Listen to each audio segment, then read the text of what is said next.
คนสิให้อายอยู่จังใดหมดกำลังใจจะสู้ต่อไปข้างหน้ามีเธออยู่ด้วยยังได้ช่วยแก้ปัญหาเป็นที่ปรึกษายามตกทุกข์ได้ยากคนอยู่ด้วยกันตื่นเช้าขึ้นมาเห็นหน้า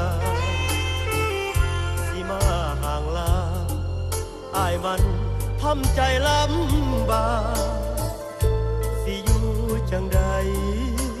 ยามน้องนี้ไกลจากเว้ามาคิดมากหากเธอไม่มีเยื่อใยขาดน้องอายคงทรมานหมอทั้งโรงพยาบาลผู้เจ้านั่งข้างคนเดียวบ่ได้